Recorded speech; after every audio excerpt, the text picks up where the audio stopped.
నిర్మల్ జిల్లా ఖానాపూర్ పట్టణంలో దీపావళి సందర్భంగా ఏర్పాటు చేసిన బాణసంచా దుకాణాలు విమర్శలకు తావిస్తున్నాయి. ఖానాపూర్ నడిబొడ్డున జనావాసాల మధ్య ప్రభుత్వ జూనియర్ కళాశాలకు నలువైపులా తాత్కాలిక దుకాణాలు ఏర్పాటు చేశారు.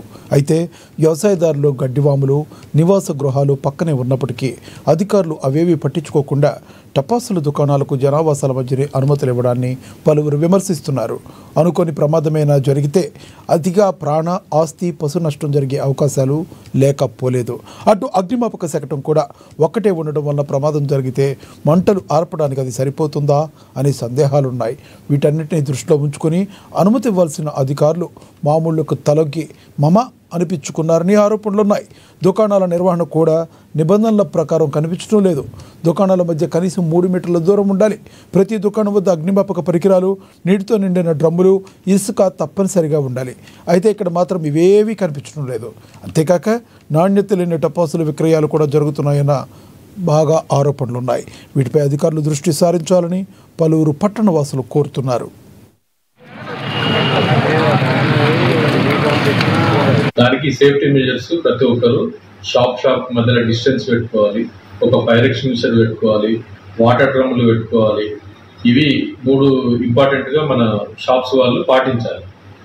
ఒకవేళ పాటించకపోతే మేము వాళ్ళ మీద చర్యలు తీసుకుంటాం. మేము ఇప్పుడు మా ఫైర్ ఆఫీసర్ని పంపిస్తాం గ్రౌండ్కి. వాళ్ళు లేకపోతే ఇమీడియట్గా పెట్టుకోమని.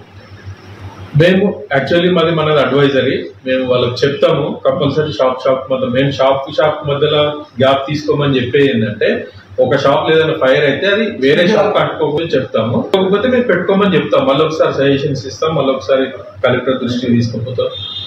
దాని మీద ఎస్పీ గారి దృష్టికి తీసుకుపోతాం. దాని మీద యాక్షన్స్. ఖానాపూర్ నడిబొడ్డున ప్రభుత్వ జూనియర్ కళాశాలలో టపాకాయల దుకాణాలు విచ్చలవిడిగా వెలిసినటువంటి పరిస్థితి కనబడుతుంది. ప్రభుత్వ అధికారులు నిమ్మకు నీరెత్తినట్టుగా వ్యవహరిస్తూ ఈరోజు విచ్చలవిడిగా అనుమతులు ఇవ్వడమే కాకుండా తగు చర్యలు తీసుకోవడంలో పూర్తిగా విఫలమయ్యారు. ప్రభుత్వం అధికారులు అక్కడ టపాకాయలకి ఇచ్చే ముందు కూడా ఫైర్ ఇంజన్ కానీ, ఫైర్ సేఫ్టీ కానీ, అట్లాగే ఉసుకే దిబ్బలు కానీ, వాటర్ కానీ ఇవన్నీ కూడా సిలిండర్ బుడ్లు కానీ అక్కడ పెట్టాల్సిన అవసరం ఉంది. ఇవన్నీ ఏవి పట్టించుకోకుండా ధనర్జనే ధ్యేయంగా భావిస్తూ 1-2 రోజుల కోసం ఇవన్నీ ఎందుకనే దాంతో వాళ్ళు కొనసాగిస్తున్నటువంటి పరిస్థితి